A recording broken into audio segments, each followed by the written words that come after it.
Hi everyone, आप सभी लोगों को फिर से एक बार मैं वेलकम करता हूं हमारे इस prelims SSC CGL 2024 papers discussion में। आज की हमारी इस क्लास के अंदर हम मैथ्स का डिस्कशन करेंगे जो कि पूछे गए थे 10 सितंबर की शिफ्ट नंबर 3 में। तो चलिए फिर हम अपने सेशन को आगे बढ़ाते हैं और आपके इस शिफ्ट में पूछे गए मैथ के 25 सवालों को सॉल्व करते हैं। आगे बढ़ने से पहले ये मेरा ऐप है जिसका नाम है EDU24। आप इसको जरूर डाउनलोड करके अपने पास रखिएगा, जिसके अंदर आपको हर एग्जाम से संबंधित टेस्ट सीरीज के अलावा आपका मैथ हो, आपका जीके जीएस हो, आपका इंग्लिश हो या फिर आपकी रीजनिंग हो, सारे सब्जेक्ट्स का कंप्लीट सिलेबस प्रोवाइडेड है। तो इसको एक बार जरूर डाउनलोड करके ट्राई कीजिएगा। ये मेरे 4 कोर्सेज आपको मेरे ऐप पर नजर आएंगे, जिसमें कि आपको complete English, complete math, complete reasoning और कंप्लीट जीके जीएस कवर कराई गई है। तो चलो, पहला सवाल हमारे सामने है, डेटा इंटरप्रिटेशन से रिलेटेड सवाल है। देखते हैं क्या हमसे ये पूछता है। आपको टेबल दी गई है जिसमें ये आपको क्या दर्शाते हैं, ये आपको दर्शाते हैं इनकम रुपयों में, जो कि 5 एम्प्लॉयज के द्वारा, एक कंपनी के जो कि 5 एम्प्लॉयज हैं उनके द्वारा अर्न करी गई है मार्च के महीने में 2019 में, और उनके इनकम सोर्सेज।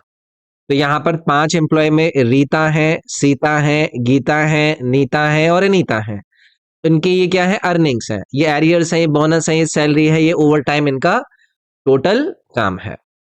तो चलो फिर देखते हैं ये क्या पूछ रहे हैं। The total amount of arrears paid by the company during the given period is what percentage of the total amount of bonus paid during the given period. तो आपको क्या करना है भाई, सबसे पहले आपको निकालने हैं टोटल एरियर। तो टोटल एरियर का अगर आप यहाँ पर सम करोगे तो देखो आपको कहाँ पर नजर आ रहे हैं, ये आपका 4500, ये आपका 4800। तो एक एक करके इनको सम करते हैं। तो पहले तो 00 की जीरो ऐसे नजर आ जाएंगी, 6 और 3 9, 9 और 9 18, 18 और 8 आपका 26, 26 और 5 आपका 51, 31। तो आपका यहाँ पर आ गया 1, उसके बाद आ जाएगा आपका 25। टोटल एरियर आपने निकाल लिया। अब आपको क्या निकालना है, टोटल जो बोनस मिला है। यहां पर देखो बोनस मिल रखे हैं, तो चलो इनको एक एक करके जोड़ते हैं। 0 आ जाएगा, फिर 0 आ जाएगा, फिर आपका 4 आ गया, फिर आपका 2 आ गया और फिर आपका 1। अब इन्होंने इसी में तो आपसे पूछा है कि भैया टोटल अमाउंट ऑफ एरियर्स का परसेंटेज कितना होगा टोटल अमाउंट ऑफ बोनस से। अगर मैं टोटल एरियर्स का निकालना जा रहा हूं तो मुझे ये लिखना पड़ेगा ऊपर, और जिससे प्रतिशत निकाल रहे हैं वो आपका आएगा नीचे, यानी कि टोटल बोनस।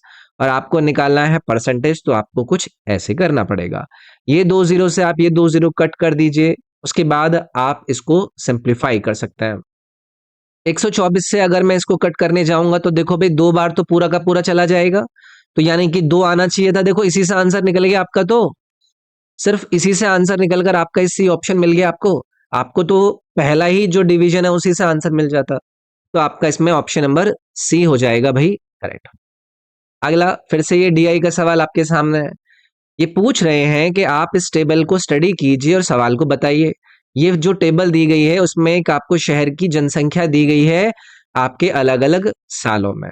तो ये पूछ रहे हैं कि बताइए कि कौन से वो साल हैं जिसके अंदर हाईएस्ट रेट ऑफ इंक्रीज है as compare to the previous year, यानी कि पिछले साल की तुलना में वो कौन सा साल है जिसमें कि इंक्रीज आपका हाईएस्ट हुआ हो। अब देखो जो हमें विकल्प दिए गए हैं ना वो देखते हैं।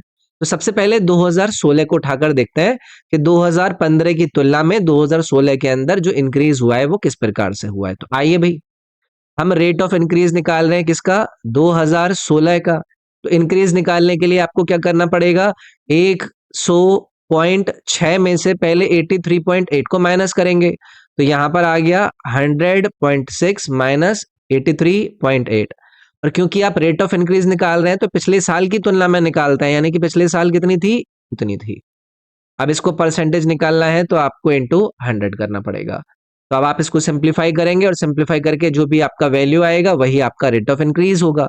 इसमें मैं अप्रोक्सीमेशन के थ्रू जा सकता हूं, अप्रोक्सीमेशन के थ्रू, कि मैं इसको थोड़ी देर के लिए मान लूं कि भाई ये 84 है, मैं इसको मान लूं कि ये क्या है आपका, मान लो कि चलो इसको 100 ही मान लेता है, आसानी रहेगी हमें सॉल्व करने में।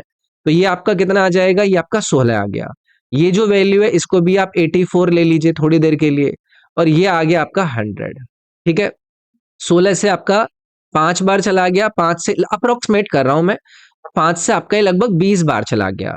तो मैंने अप्रोक्सीमेट निकाला कि 2016 के अंदर जो 2015 की तुलना में इंक्रीज हुआ है वो लगभग लगभग 20% के प्रतिशत में हुआ है।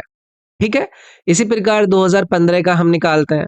तो मैं एक बार ना इसको यहां से हटा देता हूं और यहां पर मैं लिख देता हूं कि यहां पर जो अप्रोक्सीमेट इंक्रीज हुआ वो हुआ 20% का। अब मैं 2015 में देखता हूं 2014 की तुलना में, तो मैं प्रतिशत अगर निकालना चाहता हूं तो मुझे क्या करना पड़ेगा, 83.8 का अंतर निकालना पड़ेगा 72.6 से, डिवाइडेड बाय 72.6 और इनटू मुझे यहाँ पर 100 लिखना है। अब इसको आप लगभग 84 मान लो, इसको आप लगभग 72 मान लो, इसको भी आप 72 मान लो।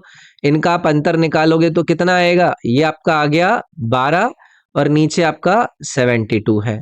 इधर आपको 100 में मल्टीप्लाई करना है, तो 12 से 6 बार, और आपको पता है कि 1/6 का जो प्रतिशत वैल्यू आता है वो कितना हो जाता है, या तो आपको सबको रटा हुआ होना चाहिए, नहीं तो आप इसको डिवाइड भी कर सकते हैं। तो ये 16 पॉइंट समथिंग आ जाएगा, तो हमारा यहाँ पर आ गया 16 पॉइंट समथिंग।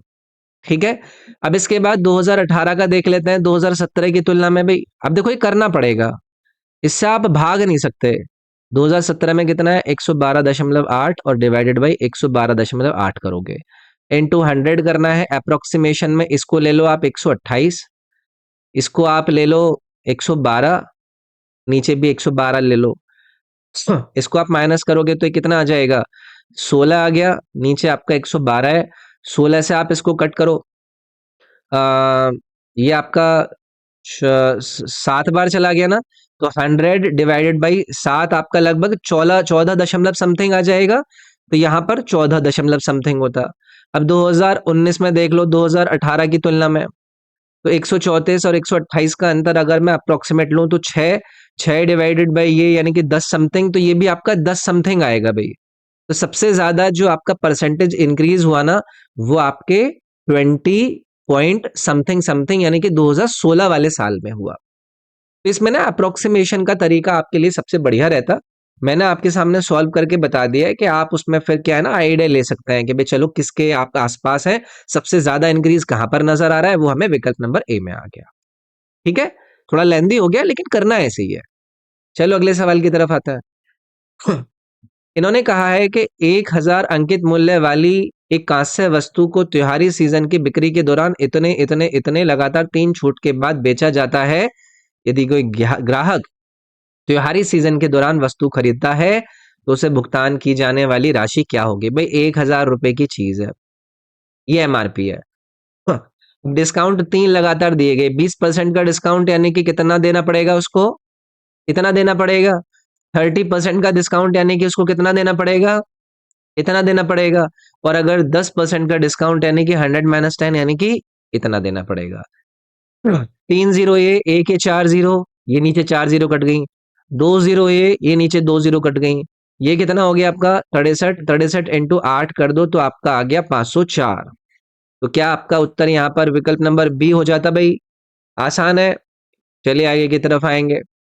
अगला सवाल, कागज का एक आयताकार टुकड़ा 50 सेंटीमीटर लंबा और 22 सेंटीमीटर चौड़ा है। यदि कागज को उसकी चौड़ाई के अनुदेशिक घुमाकर एक बेलन बनाया जाता है तो बेलन का आयतन बताइए। भाई 50 सेंटीमीटर लंबा, 22 सेंटीमीटर चौड़ा। अब जो आपने उसको घुमाकर एक बेलन बनाया है ना वो उसकी चौड़ाई के समक्ष घुमाकर उसको बेलन बनाया है। इसका मतलब क्या हो गया, इसका मतलब ये हो गया कि जो ये वाली वैल्यू आपकी बन रही है, अगर आप इसके समक्ष घुमा रहे हैं, आपको क्या बोला है, rolling the paper along it's breath. इसकी ब्रेथ के अलोंग में अगर आप इसको घुमाओगे तो ये जो वैल्यू है ये कितनी बनेगी आपकी 2πr। तो 2πr की वैल्यू कितनी आ गई आपके पास 22, और यहां से r की वैल्यू कितनी आ जाएगी 3.5, या फिर आप इसको 7/2 सेंटीमीटर कह सकते हैं। 2πr की वैल्यू अगर 44 होती है तो r की वैल्यू 7 होती है। अगर आपकी 2πr की वैल्यू 22 है तो r की वैल्यू 3.5 हो जाएगी। ये सभी को रटी हुई होती हैं चीजें। अब वॉल्यूम पूछ रहे हैं भाई, तो वॉल्यूम क्या होता है πr²h। पाई की वैल्यू आपके पास है, आर की वैल्यू 7/2, 7/2 आपके पास है। अब h क्या है, ये h ही तो था, तो h की वैल्यू आपके पास 50 थी। 7 से 7 कट गया, इस 2 से ये 11 कट गया, इस 2 से ये 25 कट गया। 25 की आप 7 में मल्टीप्लाई करोगे 175 इंटू 11 आपका आता। अब आप इसकी मल्टीप्लाई कर लीजिए 2 और आपका 9 और 1, तो 1925 कहाँ पर है, 1925 ये आपका विकल्प नंबर जो ए था वो करेक्ट हो जाता। समझ गए, आसान है ना। चलिए भाई आगे बढ़ते हैं। अगला सवाल है आपका ज्योमेट्री से। पी क्यू आर और एम ओ एन, इन्होंने दो ट्राइंगल आपको सर्वांगसम दिए गए, जिसमें कि पी क्यू आर की वैल्यू, क्यू आर पी की वैल्यू, आर पी की वैल्यू आपको दी गई डिग्रीज में। एम ओ एन की वैल्यू इस तरीके से दी गई, क्यू आर की लेंथ दी गई, ओ एन की आपको इस तरीके से लेंथ दी गई, एक्स प्लस वाई की वैल्यू आपसे पूछ रहे हैं। आप लोग मुझे बताओ, ये दोनों ट्राइंगल को क्या बोला है, सर्वांगसम यानी कि कॉन्ग्रुएंट बोला है। तो आप मुझे बताओ कि ये जो आपका एंगल पी क्यू आर है, ये आपका एंगल एम ओ एन के बराबर होगा। क्यों? क्योंकि अगर पी क्यू आर में यहां बनाऊं, एम ओ एन यहां बनाऊं, पी क्यू आर की वैल्यू इसके क्या होती है, बराबर होती है सर्वांग सम में। तो यहां से मैं क्या करूंगा, जो आपकी पी क्यू आर की वैल्यू 82 है, वो एम ओ एन यानी कि 5y-8 के बराबर मैं रख देता। ठीक है जी, कोई दिक्कत तो नहीं है इससे रिलेटेड। ये आपके लिए पहली इक्वेशन हो गई। ओके, इसी प्रकार अगर ये दोनों सर्वांग सम हैं, तो आप लोग मुझे बताइए कि जो इसमें क्यू आर की वैल्यू है, क्या वो आपके ओ एन के बराबर नहीं होगी। क्यू आर की वैल्यू यहां पर कितनी दी है, 24, या आपके आपके ओ एन यानी कि 3x प्लस वाई के बराबर नहीं होगी, 3x प्लस वाई के बराबर होगी। अब यार ये दो इक्वेशन बन गई, इनको सॉल्व करना है। तो इनको सॉल्व करने के लिए करेंगे अपने अपने काम जैसे भी हमारे से निकलेगा, ठीक है नहीं। तो अब आप पहली जो इक्वेशन है, इस इक्वेशन से y की वैल्यू निकाल लो। आप इस 8 को उधर लेकर जाओगे तो आपका आ जाएगा 5y इक्वल्स टू 74 ना, 74 ही आएगा ना। अच्छा, ये तो प्लस होगा ना, जाकर प्लस होगा तो ये 90 आ गया। तो y की वैल्यू कितनी आ गई आपके पास, 18। अब इस y की वैल्यू आप सेकंड इक्वेशन में रख दो। 18 आपका इधर की साइड जाएगा तो -18 करोगे 6 आएगा, यानी कि 3x की वैल्यू 6 और x की वैल्यू 2। x की वैल्यू 2 है, y की वैल्यू 18 है, आपसे x प्लस वाई की वैल्यू पूछी गई है, तो क्या वो आपका 20 नहीं आ जाएगा। तो यहां से आपका वो ऑप्शन नंबर ए हो जाता। आगे बढ़े, चलिए आगे की तरफ आइए। इन्होंने एक इक्वेशन दी गई है और इस इक्वेशन में आपसे ये a का मान पूछ रहे हैं। यार ये आसान है ना यार, इसमें क्या ही करना है। डिवाइड करेंगे सबसे पहले, और 45 को 3 से डिवाइड करोगे तो 15 आ जाएगा। उसके बाद आपका ये 4a है, 24 से आप 48 को डिवाइड करोगे तो आपका -2 आ जाएगा और +4, इसकी वैल्यू 1 के बराबर दी गई है कि नहीं। 15 और 4 19, 19 में से 2 आप माइनस करोगे तो कितना आ गया, -17, 17 आ गया। 17 उधर जाएगा तो आपका क्या बन गया, -16, और ए की वैल्यू क्या आ गई आपके पास, -4। तो यहां से आपका ऑप्शन नंबर सी करेक्ट हो जाता। अगला सवाल देखेंगे। अगला सवाल आपसे पूछ रहे हैं कि एक निश्चित राशि पर साधारण ब्याज राशि का 5वां हिस्सा है और प्रतिवर्ष ब्याज दर वर्षों की संख्या का 5 गुना है। यदि ब्याज दर 3% बढ़ जाती है तो 6 वर्षों के लिए इतने पर साधारण ब्याज कितना होगा। यार कुछ भी नहीं है, आपको पता है कि इन्होंने जो आपको सिंपल इंटरेस्ट दिया है वो क्या है आपका, 1/5 ऑफ द सम, यानी कि अगर सम आपका पी है तो वो कितना हो गया, सिंपल इंटरेस्ट p/5, और उन्होंने रेट बोल दिया कि वो 5 गुना है, 5 टाइम, तो ये मैंने कितना कर लिया, 5t।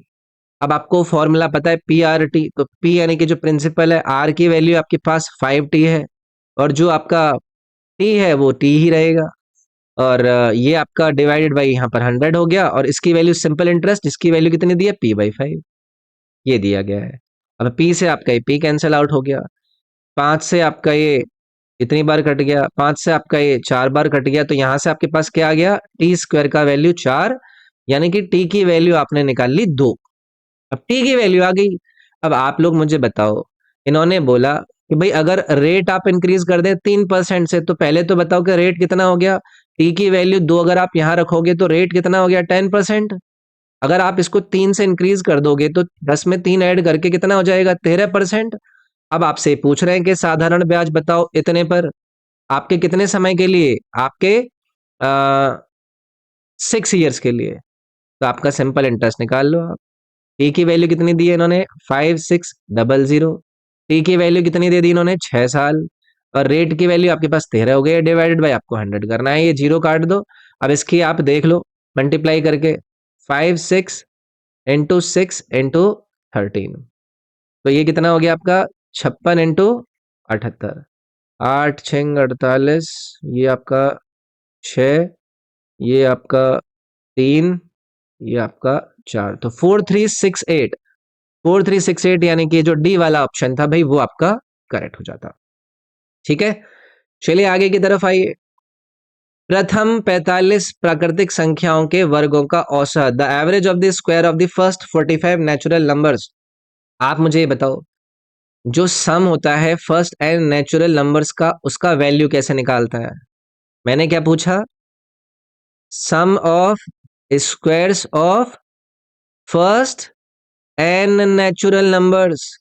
क्या फॉर्मूला लिखते हैं, याद है, N, n+1, 2n+1 divided by 6, ये होता है नहीं होता है सम। अब n की वैल्यू आपको इन्होंने 45 दी है, निकालो भी 45।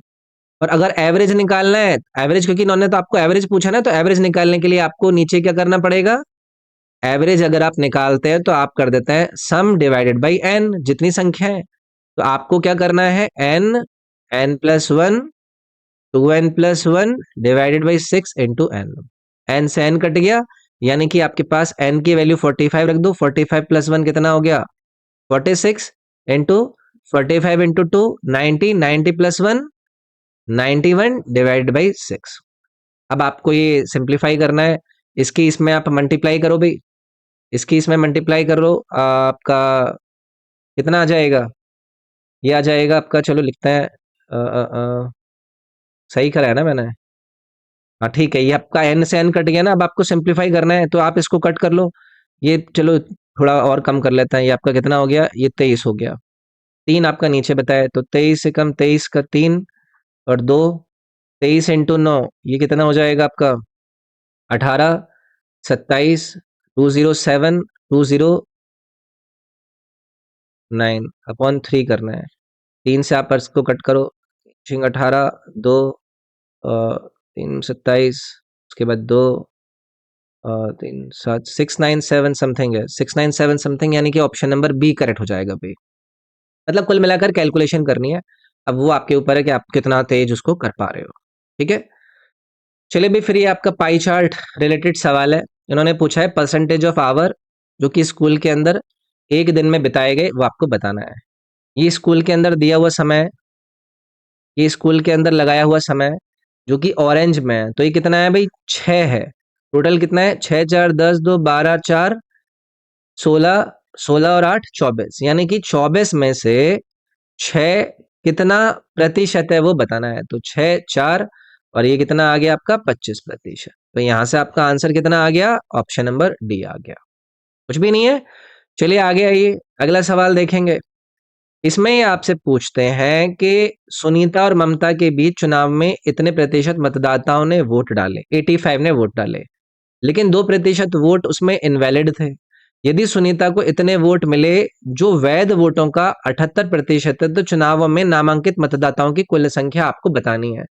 अब देखो, करने के बहुत सारे तरीके हैं, बहुत सारे तरीके। मैं कहता हूं कि जो वोटर्स ने एनरोलमेंट किया, अब इसको ट्री से भी करते हैं, लेकिन जो नए स्टूडेंट है वो थोड़ा सा देखो घबरा जाता है, तो मैं एकदम बेसिक से करता हूं कि आप टोटल नंबर जो वोटर्स ने एनरोल किया है वो कितना किया, एक्स मान लो।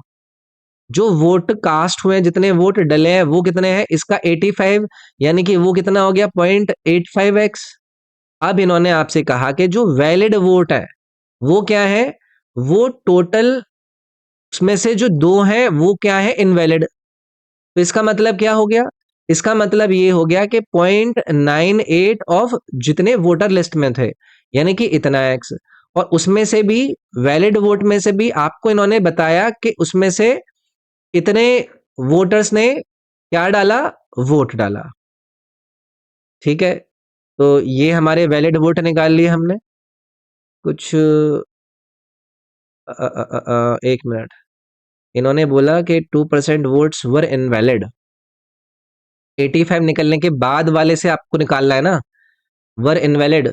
इतने वोटर्स जिन्होंने वोट डाला था उसमें से यानी कि इसमें से आपको निकालना है। वैलिड वोट्स जो आपका बनेगा ना, वो होगा, मैं इसको एक बार हटाता हूँ, वैलिड वोट्स होगा टोटल जो वोट कास्ट हुए हैं, यानी कि ये वाला 0.85x, और इसका भी 2% आपने इनवैलिड कर लिया तो कितना आया, 98%। ठीक है, तो आप इसको सिंप्लीफाई कर लीजिए, ये लगभग आ जाएगा, ये 100 के करीब है ना, तो ये आ जाएगा आपका 0.833 समथिंग। ये आपके वैलिड वोट है। अब आप बताइए कि जो सुनीता के वोट हैं वो क्या है, 78% ऑफ वैलिड वोट्स। कितने हैं वो वाले वोट, इतने, तो मैं यहां पर लिखता हूं 64974। ये क्या है, 78% है इसका, इस वैल्यू का, यानी कि 0.833x का। अब इसको सिंप्लीफाई करना है भाई। इसको सिंप्लीफाई करोगे तो अगर मैं इसमें नीचे हटा के 100 ऐड करूं, 100 आपका साइड करूं, 7 8 56, तो ये ना देखो, ये लगभग लगभग इन दोनों का मल्टीप्लीकेशन ना इसके बराबर जा रहा है, और दशमलव में आप लगाओगे तो ये लगभग ना इतना है, 1 2 3, और दो जो इसके तो 5, 1 2 3 4 5, इतनी वैल्यू आएगी भाई। अब आप बोलोगे कि सर जी कैसे कर दिया, देखो आप इस 78 की इसमें मल्टीप्लाई करके देखो, इसमें 33 भी है, तो 7 8 56, तो सिर्फ 70 की 8 में मल्टीप्लाई करके 56 है, 8 8 64, तो देखो 64 और 56 कितना हो गया, 62, और ये 33 भी है, तो लगभग आप इसके करीब ही पहुंच रहे हो। तो ऐसे अप्रोक्सीमेशन से आपका बहुत काम हो जाता है, आपका यहाँ पर बी वाला विकल्प निकल आता। ठीक है, चलिए भी आगे आइए। अगला सवाल, यदि एक आदमी 10 लीटर दूध में 6 लीटर पानी जोड़ता है और दूसरा आदमी 8 लीटर दूध में 4 लीटर पानी जोड़ता है, दोनों मिश्रणों में दूध का अनुपात बताइए। यार ये आसान है। अब आपको जो जो इन्होंने करवाना है वो आप लोगों को देखना है। अगर इन्होंने बोला, अगर एक आदमी ऐड करता है 6 लीटर ऑफ वाटर किसमें, 10 लीटर ऑफ मिल्क में, तो पहला मिक्सचर देखो भाई, इसमें क्या हुआ, इसमें मिल्क कितना है, 10 लीटर, इसमें वाटर कितना है, 6 लीटर, ये आपको पता है। और जो टोटल बनेगा वो कितना बनेगा, 16, तो ये आपका हो गया टोटल इस मिक्सचर का वॉल्यूम। ठीक है, कोई दिक्कत। अब आप मुझे बताइए कि इस मिक्सचर के अंदर अगर मैं रेशो निकालूं किसका, मिल्क का, किससे, टोटल वॉल्यूम से, तो इसमें मिल्क 10 है, टोटल 16 है, तो ये आ गया आपका 5/8। ठीक है जी, ये मैंने पहले मिक्सचर के अंदर देखा। अब सेकंड मिक्सचर के अंदर की कहानी देखो, मिल्क कितना बोल रहे हैं वो उसमें 8, उसमें वाटर कितना बोल रहे हैं 4, टोटल मिलाकर कितना हो गया 12। अब आप मुझे बताओ कि इसके अंदर जो मिल्क है वो कितना था, 8, और टोटल कितना है 12, और यहां से आपका अनुपात कितना बना, इतना। अब आपसे पूछ रहे हैं कि रेशो बता दीजिए मिल्क का आपके दोनों मिक्सचर के अंदर, तो हमें क्या करना है, दोनों के अंदर अनुपात निकाल लेना है। समझ गए भाई, हमें करना क्या है, हमें कंपेयर करना है ना इन दोनों रेशियोज को, इन दोनों रेशियोज को कंपेयर करना है। अब इन दोनों रेशियोज को कंपेयर करने के लिए आप मिल्क के कंटेंट में लेकर जाना चाह रहे हैं, तो मैं क्या कर दूंगा, इसमें 5/8 को डिवाइड कर दूंगा 2/3 से, तो ये आ जाएगा 5/8। देखो और भी तरीके हो सकते हैं, ये नहीं है कि यही तरीका है, ये आपका ये अनुपात आ गया, बस आपने कंपेयर कर दिया, यही उत्तर आ गया, क्योंकि आपने टोटल में से जितना जितना बन रहा है वो अनुपात निकाल दिया, और फिर उसके बाद आपने अनुपात निकाल दिया, तो 15/16, यानी कि विकल्प नंबर जो ए था वो आपका करेक्ट बन जाता। ठीक है, अब इसके और भी तरीके हैं, एलिगेशन से भी कर सकते हैं, इससे उससे दुनिया भर की चीजों से कर सकते हैं, जो आपका सटीक बैठ जाए, आसान है। ठीक है, शांत पानी में एक नाव की गति 18 किलोमीटर प्रति घंटा है और धारा की गति 3 किलोमीटर प्रति घंटा है। धारा के अनुकूल 105 किलोमीटर की दूरी तय करने और वापस आने में कितना समय लगेगा। भाई डाउन स्ट्रीम स्पीड के बारे में बताइए। अगर स्टिल वाटर में वो 18 है और धारा की गति 3 है, तो डाउन स्ट्रीम स्पीड 21 किलोमीटर प्रति घंटा हो जाएगी। अपस्ट्रीम स्पीड बताइए कि वो कितनी हो जाएगी, 18 - 3, यानी कि वो हो जाएगी 15 किलोमीटर प्रति घंटा। अब आपको टाइम कितना लगा, इसमें डाउन स्ट्रीम में कितना कवर करना है, 105, तो ये कितना हो जाएगा, 105 तय करना था, जो चाल थी वो कितनी थी, 21 थी, तो मैंने डिवाइड कर दिया भाई इससे, इतना ही समय लगेगा। तो ये कितना आ गया आपका, 5 घंटे आ गया। कितना आया, किसका समय है ये, डाउनस्ट्रीम में जो कवर करने में लगा है। अगर मैं टाइम जो अपस्ट्रीम में लगा है वो कितना निकालूंगा, 105 किलोमीटर की दूरी है, चाल उसमें कितनी बन रही है, 15 की, तो ये कितना आ गया आपका, 7 घंटे। भाई डाउनस्ट्रीम में 5 घंटे, अपस्ट्रीम में 7 घंटे, तो आप मुझे बताओ कि 7 और 5 मिलाकर कितना बना टोटल, 12 घंटे बनाना। तो यहां पर आपका विकल्प नंबर ए जो था वो करेक्ट हो जाता। चलिए आगे आइए, ट्रिग्नोमेट्रिक एक्सप्रेशन आ गया है, कुछ भी नहीं है इसके अंदर। आप लोग मुझे बताओ कि साइन 58 और कॉस 32 दोनों की दोनों वैल्यू बराबर ही है ना। भाई मैं अगर साइन 58 को लिख रहा हूं तो मैं इसको कैसे लिख सकता हूं, ये कॉस 90 माइनस 58 में भी लिख सकता हूं ना मैं, या नहीं लिख सकता हूं, साइन थीटा या फिर cos 90 minus theta is sine theta, है कि नहीं। तो यानी कि इसकी जो वैल्यू होगी वो किसके बराबर होगी, कॉस 32 के बराबर होगी ना। तो ये दोनों बराबर थे, और ये अगर बराबर थे तो यहां से क्या निकल आया आपका, 3/5। ऐसे ही ये दोनों बराबर है, तो यहां से क्या निकल आया आपके पास, 2/5। और इन्हें जब आपने जोड़ा तो आपका ये 5/5, यानी कि आपका वैल्यू आया कितना, 1। और ऑप्शन नंबर यहां से आपका सी करेक्ट हो गया। चलिए आगे आइए, अगला सवाल। पाइप पी और क्यू एक पानी की टंकी को क्रमशः 10 घंटे और 15 घंटे में पूरी तरीके से भर सकते हैं। पी और क्यू 10 घंटे में और 15 घंटे में भर सकता है। एक पाइप आर से भरे टैंक को 12 घंटे में खाली कर सकता है।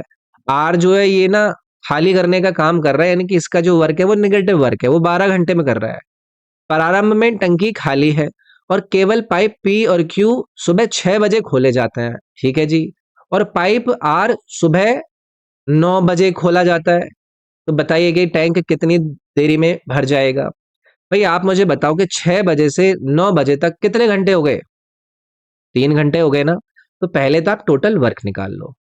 तो 10, 15 और 12 का जो एलसीएम आया वो आया 60। तो हमने इनकी एफिशिएंसी निकाल ली, पी की 6, इसकी 4, क्योंकि और आर की कितनी है, 5, ठीक है, -5 क्योंकि वो खाली करेगा।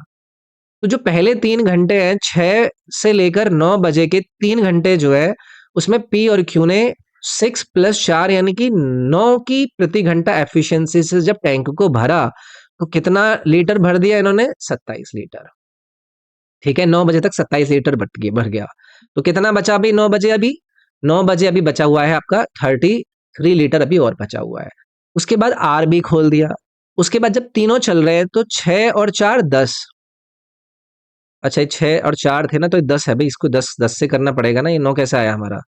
इसकी तो 4 की क्षमता है ना, तो 10 से करोगे तो 30 आया। तो 30 यूनिट भर गया है इनका, बचा कितना, 30 और बचा है। तो उसके बाद जब आपका 9 भर चुके हैं तो 30 लीटर आपका टैंक भर गया। 9 बजे के बाद तीनों खुल चुके हैं, तो 6 और 4 10 तो यूनिट प्लस में है, और -5 आपका खाली करने वाला है। तो आप प्रति घंटा 5 यूनिट भर ही रहे होंगे। तो आप बताइए कि बचे हुए 30 लीटर को आप कितनी देर बाद भर देंगे, अगर प्रति घंटा 5 लीटर भर रहे हैं, 6 घंटे बाद।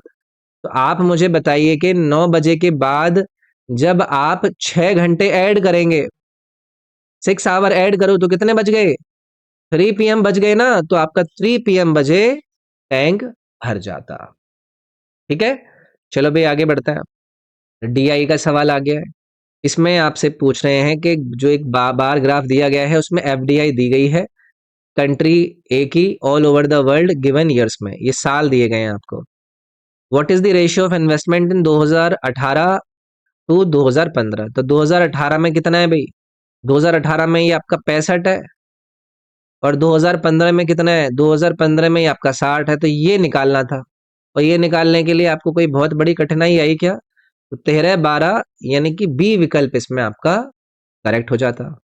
आगे आएंगे, अगला सवाल देखते हैं।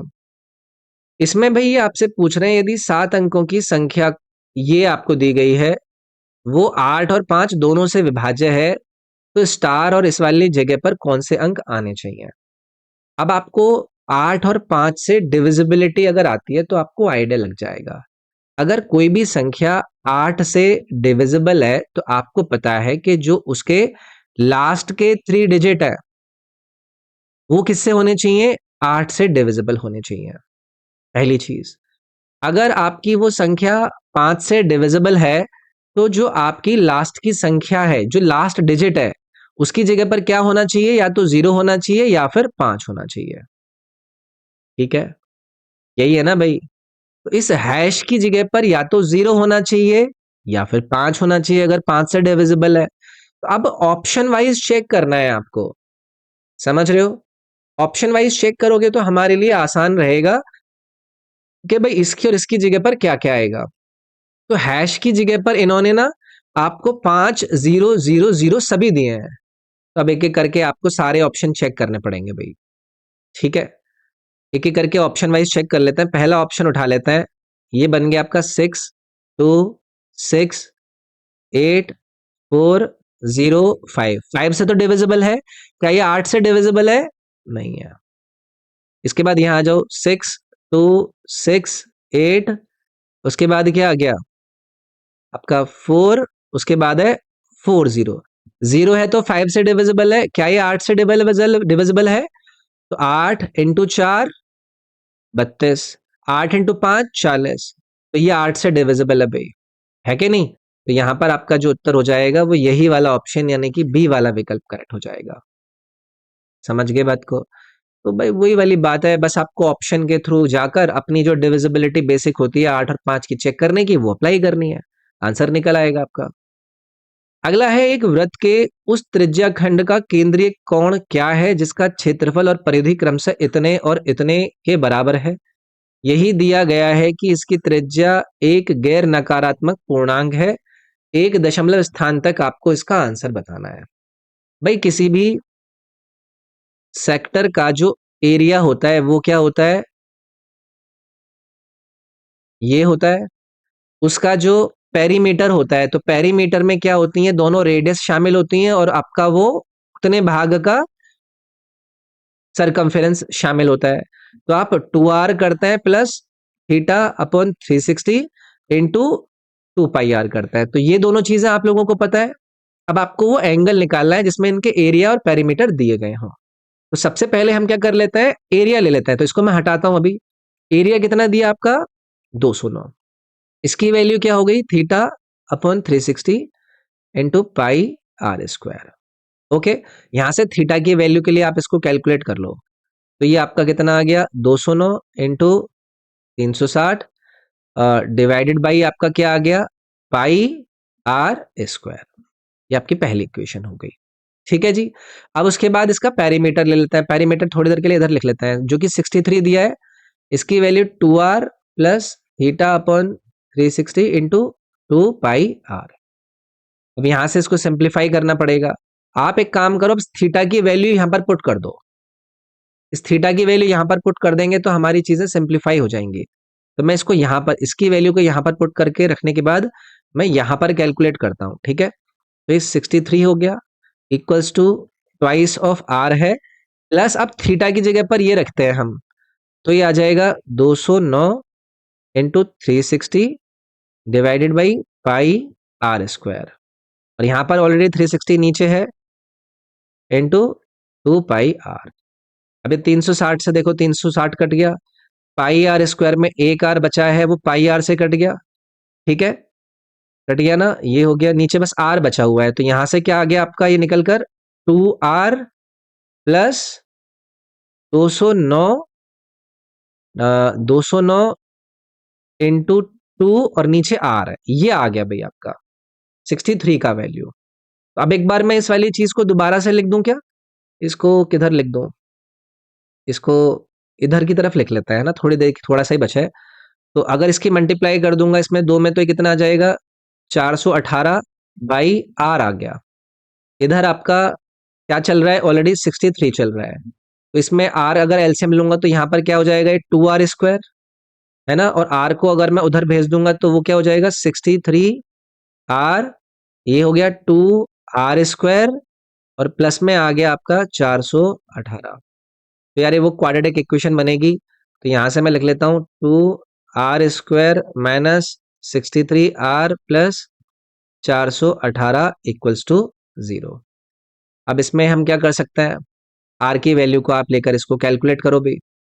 आर की वैल्यू को कैलकुलेट करोगे तो ये इसके गुणनखंड क्या क्या आ जाएंगे, 63 के क्या क्या करे जाएं, तो भैया 22 और 19 आ जाएंगे ना। अगर मैं इसको एक बार यहाँ से एलिमिनेट ही करता हूँ, एलिमिनेट करूंगा तो आप लोगों को कैसे मिलेगा, इस 63 को क्या लिख सकता हूँ मैं, इधर को तरफ लिखता हूँ, एक मिनट रुको, इसको इरेज करते हैं, इसको इरेज कर लेते हैं, थोड़ा सा ये लेंदी सवाल है। तो अगर मैं इसको लिखना चाहूँ ना तो पता है क्या लिखोगे आप, इसको लिखोगे 2r² minus 44r minus 19r plus 1418 equal to 0। अब आपने फैक्टर करने अगर सीखे होंगे ना तो 1418 के ऐसे फैक्टर करने हैं जिनको जोड़कर आप 63 लेकर आए। तो आपके 44 और 19 निकलेंगे, यहाँ से आप 2r को कॉमन लेंगे तो आपका आ जाएगा r माइनस 22, यहाँ से 19 r माइनस 22 इक्वल टू 0। तो r की वैल्यू आ गई आपके पास यहाँ से, या तो 22 है या फिर 19/2 यानी कि 9.5 है। बार की वैल्यू पुट करके आपको यार उसमें पुट करना है, उसके बाद सॉल्व करना है। अब आर की जो वैल्यू आई है ना, आर की जो वैल्यू मैंने निकाली है वो आपको यहाँ पर रखनी है, यहाँ पर रखनी है। तो थोड़ा सा यार ये लेंदी सवाल है, इसमें कुछ नहीं, इसका शॉर्टकट वगैरह कुछ नहीं बनता है, कैलकुलेट ही करना पड़ेगा, लेकिन मैंने आपको आइडिया दे दिया है कि कैसे इसको सॉल्व करना है। चलिए भाई, ऐसे सवालों को वैसे इग्नोर ही कर दिया जाए तो बढ़िया है, टाइम बचता है। ये इक्वेशन दी गई है, ये इक्वेशन दी गई है, x माइनस वाई और x प्लस वाई का आपसे यार ये डिफरेंस पूछ रहा है। कुछ भी नहीं है आपका इसमें, अब आपको कुछ कुछ चीजें पता होनी चाहिए, जैसे कि ये इक्वेशन दी गई है, ये दी गई है। आप बताइए कि x प्लस वाई का जो होल स्क्वायर होता है वो क्या हो जाएगा, x² प्लस वाई स्क्वायर, जिसकी वैल्यू यहाँ पर 280 है, और फिर प्लस 2xy, तो 2 इंटू एक्स वाई की वैल्यू उन्होंने 120 दे रखी है। तो यहाँ से आप इसको सिंप्लीफाई कर लेंगे तो ये कितना आ जाएगा, 280 और 140, सॉरी 240, ये आ गया आपका 520, है कि नहीं। तो आपका ये आ चुका है x प्लस वाई के होल स्क्वायर का वैल्यू 520। ठीक है, अगर मैं x प्लस वाई की वैल्यू निकालने की बात करूं तो ये आपका 4 बाहर आएगा, तो ये आ जाएगा आपका 4 इंटू 130 का अंडर रूट, तो यहाँ से 2 बाहर आ जाएगा, ये आपका इतना आ गया। ठीक है, इसी तरीके से x माइनस वाई स्क्वायर भी निकाल सकते हो आप, वो क्या हो जाएगा, x² प्लस वाई स्क्वायर, है कि नहीं। तो उसकी जगह पर क्या लिखूंगा मैं, 280 और फिर माइनस 2xy, तो यानी कि 2 इंटू 120, तो ये कितना हो जाएगा, 280 माइनस 240 यानी कि 40। तो यहाँ से x माइनस वाई की वैल्यू कितनी आ गई आपके पास, 2 रूट है। आ गई या नहीं आ गई। अब इसका अनुपात आपसे पूछा है, तो 2 रूट 10 डिवाइडेड बाई आपका 2 रूट 130, यही है ना। तो बस आपका इसको सिंप्लीफाई कर लीजिए, ये कट गया, ये अंडर रूट में आपका 10 और 130 है, तो ये 0 से 0 कट गया, उत्तर आ गया आपका 1/√13, यानी कि डी वाला विकल्प करेक्ट हो जाता है इसमें। ओके, चलिए आगे आइए, ये ट्रिग्नोमेट्री का सवाल आ गया है आपकी स्क्रीन पर, सॉल्व करते हैं। ये इस इक्वेशन की वैल्यू आप लोगों से पूछ रहे हैं भाई, क्या करा जाए। अब आपको पता है कि भाई जो sine square theta plus cos square theta होता है उसकी वैल्यू 1 होती है, तो उसी को आप यहाँ पर अप्लाई कर लो। यानी कि मैं इसको कर लेता हूँ 7 कॉस स्क्वायर थीटा, इसको भी मैं 1 माइनस कॉस स्क्वायर थीटा के अगर टर्म में लेता हूँ तो ये आ जाएगा 5 minus 5 cos square theta minus 6 equals to 0। अब इसको आप सिंप्लीफाई करेंगे, 7 कॉस इधर है, 5 कॉस इधर है, तो ये कितने आ गए, 2 कॉस स्क्वायर थीटा, ये आपका 5 इधर है, ये माइनस आपका 6 इधर है, तो उधर जाएगा तो आपका 1 हो जाएगा। तो यहाँ से आपने कॉस स्क्वायर थीटा की वैल्यू 1/2 और कॉस थीटा की वैल्यू 1/√2 निकाल ली। बस आपने क्या निकाल लिया, आपने बेसिकली थीटा की वैल्यू 45 डिग्री निकाल ली ना भाई। अब इसको वहां पर पुट कर दो, तो इसको यहाँ पर पुट कर देते हैं भाई। तो आप बताइए कि sec 45 की वैल्यू कितनी होगी, √2 होगी, प्लस tan 45 की वैल्यू 1 होगी, ये कितनी होगी, √2, ये कितनी होगी, -1। इसका आप कॉन्जुगेशन करोगे तो ऊपर √2 प्लस 1 से मल्टीप्लाई, नीचे √2 प्लस 1 से मल्टीप्लाई, नीचे आपका 1 बन जाएगा, ऊपर आपका अंडर रूट से बाहर आ जाएगा ये। तो आपका आंसर आ गया √2 प्लस 2, यानी कि विकल्प नंबर जो ए दिया गया था वो इसमें आपका करेक्ट हो जाता। आसानी ना, थीटा की वैल्यू निकल गई, बस उसको पुट कर देना है। फिर तो कुछ बचता ही नहीं हमारे पास इसमें सॉल्व करने के लिए। अगला सवाल देखते हैं यार। के किस मान के लिए ये वाली रेखा और ये वाली रेखा का कोई हल नहीं होगा, और व्हाट वैल्यू ऑफ के इनका कोई भी सॉल्यूशन नहीं है। भाई अगर कोई भी दो लाइन दी गई होती है ना, तो उनका कोई भी सॉल्यूशन कब नहीं होता, जब वो क्या है, पैरेलल है। भाई जब वो पैरेलल है तभी तो उनका कोई सॉल्यूशन नहीं होता ना। तो अगर एक लाइन आपको दी जाती है, आपने पढ़ा होगा आपके एलजेब्रा के अंदर, a1x b1y plus c1 equals to 0। दूसरी इक्वेशन दी जाए a2x plus b2y plus c2 equals to 0। ये पैरेलल कब होता है, जब इनकी जो प्रवणता होती है वो क्या होती है, इनके आपस में बराबर होती है, यानी कि इनकी m1 किसके बराबर होती है, m2 के। और ये m1 m2 निकालने का आपको पता होता है तरीका क्या होता है, पता है ना। जैसे कि अगर मैं दोनों इक्वेशन लिख लेता हूं, ये वाली इक्वेशन और ये वाली इक्वेशन, तो इस वाली इक्वेशन की m निकालते हैं कैसे, इसके निकालेंगे आप, m की वैल्यू क्या हो जाएगी, इसका हो जाएगा x का गुणांक, जो कि कितना है, आ, आ, आ, आ, इतना, इसको किधर से गया ये, तो x के गुणांक का, ये जो x के गुणांक है इनका अनुपात, यानी कि इधर का 2 है, इधर का 1, यानी कि 2/1, और इधर y का जो है वो कितना है, 7 के अपॉन इसका कितना है 1, ये दोनों जब बराबर होंगे। अब यहां से k की वैल्यू कितनी आ गई भाई आपके पास, 2/7 आ गई ना। तो 2/7 कहाँ दिया गया है आपका, ये आपका ऑप्शन नंबर सी में दिया गया है। तो ये हो जाता है इनके बस रेशियोज को, जो x के कोफिशिएंट थे ना उनका अनुपात y के कोफिशिएंट के बराबर रख देते हैं, तो वो आपकी लाइन पैरेलल होती है, पैरेलल है तभी उनका कोई सॉल्यूशन नहीं होता है, वो आपको यहाँ पर ध्यान देना था। एरिया बताइए एक स्क्वायर का, दिया गया है इतना, इसकी पेरीमीटर आपसे पूछ रहा है। तो चलो भाई सॉल्व करता है। भाई जो स्क्वायर का एरिया होता है वो परफेक्ट स्क्वायर होता है, तो इस इक्वेशन को मैं पहले परफेक्ट स्क्वायर बना लेता हूँ। तो 25 इंटू 16 के ऐसे फैक्टर करो जिसका जो समय वो कितना है, 40 आए। तो आप जब इसको सिंप्लीफाई करेंगे, या फिर ऐसे भी दिख रहा है आपको कि ये किसका परफेक्ट स्क्वायर है, 4x प्लस 5 का परफेक्ट स्क्वायर है। ठीक है, तो ये एरिया है। तो आप बताइए कि अगर ये एरिया है तो साइड कितनी हो गई, 4x प्लस 5 साइड हो गई। अब आपसे अगर पेरीमीटर पूछा जा रहा है तो वो क्या होगा, 4 इंटू साइड, जो कि आपके पास कितनी है, 4x प्लस 5। तो ये कितना हो गया, 16x प्लस 20। तो यहां से आप इसको अगर सिंप्लीफाई करेंगे, 2 कॉमन ले लो, 8x प्लस 10 इधर है भाई। ऑप्शन नंबर डी इसमें करेक्ट हो जाएगा आपका। ठीक है ना, चलिए आगे आता है। दो वृत्तों की त्रिज्याएं 5 और 10 सेंटीमीटर है, उनके केंद्रों के बीच की दूरी 17 है।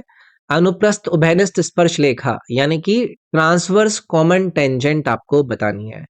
जो ट्रांसवर्स कॉमन टेंजेंट की लेंथ होती है वो किसके बराबर होती है, अंडर द रूट दोनों के जो केंद्र के बीच की दूरी है उसका square minus r1 plus r2 का स्क्वायर। ठीक है, तो r1 प्लस r2 यानी कि 5 प्लस 10 कितना हो गया, 15। तो 15 का स्क्वायर माइनस डी के बीच की दूरी जो कितनी थी, 17, यानी कि 17 का स्क्वायर। अब इन दोनों के स्क्वायर के डिफरेंस आप निकाल ही सकते हो। तो अंडर द रूट 289 माइनस 225 यानी कि 64, और आपके पास लेंथ कितनी आ गई, 8 सेंटीमीटर आ गई, और इसीलिए आपका यहाँ पर डी ऑप्शन करेक्ट हो जाता। अगला सवाल देखेंगे भाई।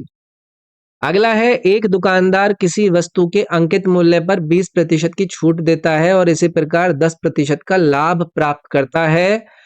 लागत मूल्य का वस्तु के अंकित मूल्य के साथ अनुपात क्या होगा। यार ये बहुत ही सिंपल से तरीके होता है। जितना डिस्काउंट मिला है, यानी कि 100 माइनस डिस्काउंट एमपी का बराबर होता है 100 प्लस प्रॉफिट सीपी पर। तो डिस्काउंट कितने का हुआ, 20 का, यानी कि यहां से कितना है आपके पास, ये 80% एमपी। इसके बराबर 10% का गेन हुआ, यानी कि 100 प्लस 10 110 सीपी। तो यहां से आप अगर सीपी और एमपी का अनुपात निकालोगे तो कितना आएगा, 80 डिवाइडेड बाई 110, यानी कि 8/11। तो यहां पर आपका विकल्प नंबर कौन सा करेक्ट हो जाता, डी करेक्ट हो जाता। आगे आएंगे भाई। ट्रिग्नोमेट्री से रिलेटेड सवाल है, tan थीटा की वैल्यू दी गई है, इसकी वैल्यू आपको बतानी है। तो यार 10 तरीके से कर सकते हैं, जो भी आपका मन करे। तो यहाँ से अगर मैं tan थीटा की वैल्यू 3/7 लिख रहा हूँ, इधर भी आप tan थीटा बना लो, आप cos से डिवाइड कर लो। तो cos से डिवाइड करोगे तो ऊपर क्या हो गया, 5 tan थीटा -1, नीचे हो गया 5 tan थीटा +2। अब 5 इंटू 3/7 -1, नीचे 5 इंटू 3/7 +2। तो ऊपर कितना हो गया, 15 डिवाइडेड बाई 7, 15 माइनस 7 कितना हो गया आपका, 8/7। नीचे कितना हो गया, 14, 15 और 14 यानी कि 29/7। 7 से 7 कटा यानी कि ये आ गया 8/29। तो ये आपका जो ऑप्शन नंबर सी था ना, वो करेक्ट हो गया। ये है आपकी इस शिफ्ट के अंतिम सवाल का डिस्कशन। यदि दो वृत्तों की उभयनिष्ठ बाह्य स्पर्श रेखा की लंबाई 9 है और एक उभयनिष्ठ आंतरिक स्पर्श रेखा की लंबाई 5 है, तो दोनों वृत्तों की त्रिज्या का गुणनफल क्या होगा। देखो, जब हम लेंथ ऑफ जो आपकी ये एक्सटर्नल कॉमन एक्सटर्नल टेंजेंट है, इसकी बात करते हैं, वो क्या होती है, under the root d² minus r1 minus r2 square. जब हम लेंथ इंटरनल स्पर्श वाली बात करते हैं तो वो क्या होता है, d² minus r1 plus r2 square. ये वाली बातें पता है, अब इन्हीं की वैल्यू इन्होंने आप लोगों को दे दी है, उनको पुट करेंगे हम यहाँ पर। अगर मैं इस रूट को हटाऊंगा तो यहाँ पर स्क्वायर लग जाएंगे। एक्सटर्नल वाली निकाल लो आप, तो इन्होंने किसकी दी है, कॉमन एक्सटर्नल 9 दी है, तो ये हो गया 9 का square equals to d² minus r1 minus r2 square. तो ये आपका कितना आ गया, 81 d² minus r1 minus r2 square. ठीक है। अब दूसरा यहां से निकाल लो, 5 है तो 5 का स्क्वायर यानी कि 25 की value d² minus r1 plus r2 square. अब ये d² की वैल्यू एक दूसरे के बराबर रख दो, यहां से d² की वैल्यू कितनी आ जाएगी, 81 प्लस r1 माइनस r2 का स्क्वायर, यहां से कितनी आ जाएगी, 25 प्लस r1 प्लस r2 का स्क्वायर। इस 25 को उधर की तरफ ले जाओगे, आप इनको सॉल्व करोगे तो यहां से ना आपके r1 और r2 का अनुपात आ जाएगा कितना, ये 4r1 r2 हो जाएगा ना, इधर आपका 81 माइनस 25 यानी कि 56 रहेगा। इसको हटाओगे, 4 से डिवाइड करोगे यानी कि 14 आंसर आ गया भाई आपका, इनके रेडियस का जो मल्टीप्लीकेशन है। ठीक है। तो ये है इस शिफ्ट के आपके मैथ के 25 सवाल। आई होप आपको फायदेमंद लगे होंगे। थोड़े से इस वाली शिफ्ट के अंदर ना सवाल अच्छे थे। बाकी आपको पता ही है, ये मेरे ऐप को डाउनलोड जरूर करना है। आगे आने वाली शिफ्ट में मैं आप लोगों से मिलता हूँ। मेरे ऐप पर ये मेरे 4 कोर्सेज हैं, बहुत फायदेमंद रहेंगे आपके लिए, इनको जरूर ट्राई कीजिएगा। और ऐप पर मेरे और भी बहुत सारी चीजें हैं जिन्हें आप अच्छे से एंजॉय कर सकते हैं। करंट अफेयर, स्टैटिक जी के सारे सब्जेक्ट अवेलेबल हैं। बाकी मैं आपसे अगली वीडियो में मिलता हूँ। इस वीडियो में इतने रखते हैं। Thank you, take care, bye bye.